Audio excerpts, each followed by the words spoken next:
Rumah Jokowi di Solo, Jawa Tengah menjadi pusat atensi baru belakangan ini. Mulai dari adanya masyarakat yang tahlilan di depan rumahnya, hingga alamat rumahnya ditandai sebagai tembok ratapan Solo di Google Map. Apakah ini strategi baru branding Jokowi? Mari kita bedah.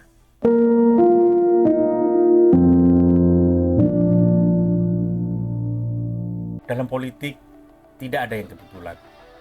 Semua yang muncul di permukaan adalah hasil dari desain di panggung belakang. Tak terkecuali dengan apa yang terjadi di rumah Jokowi.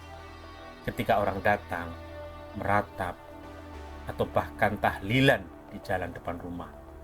Secara teori, sulit dibayangkan hal itu merupakan peristiwa alamiah.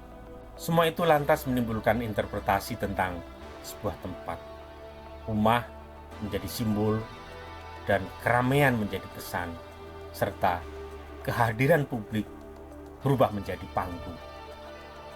Di sini kemudian muncul interpretasi politik tentang apa yang sedang terjadi.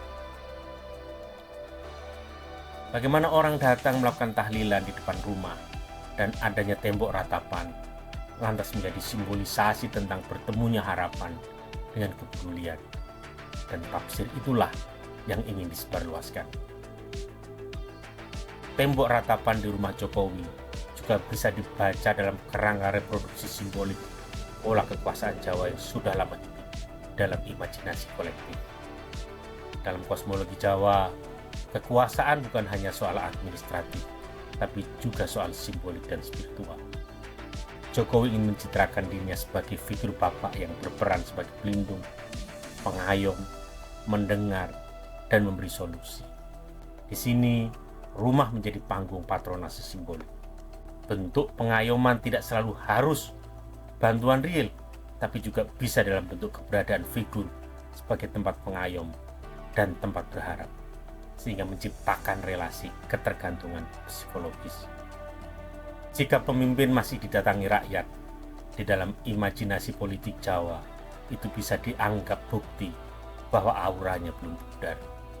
Dalam mitologi Jawa, kekuasaan atau kesaktian tidak selalu melekat pada jabatan formal, tapi tetap menempel pada pribadi. Fenomena yang terjadi di rumah Jokowi, mulai dari tembok ratapan Solo hingga tahlilan rame-rame, datang bersama dengan meningkatnya aktivitas politik Jokowi. Misalnya, Jokowi yang selama ini defensif merespon isu ijazah, kini mulai aktif bersuara di isu-isu lain. Di antaranya, isu revisi Undang-Undang KPK dan isu soal penolakannya menjadi Watimpres. Jokowi juga mulai aktif roadshow bersama PSI, partai yang dipimpin anak bungsunya, Kaisang Pangarep. Bagaimana simbolisme kekuasaan Jawa yang terjadi di rumahnya dijadikan sebagai bagian skenario politik kekuasaan. Jokowi jelas masih memiliki agenda untuk mensukseskan Gibran Rakabuming Raka sebagai wapres di periode kedua pemerintahan Prabowo nantinya, lalu berlanjut menjadi presiden berikutnya selama 2 periode. Artinya, Gibran diproyeksikan akan berada dalam kekuasaan hingga 2044, dan pada 2045, tahun emas Indonesia, giliran Kaisang yang mengambil alih kekuasaan. Jokowi jelas memiliki kreativitas taktik dan pencitraan politik yang luar biasa.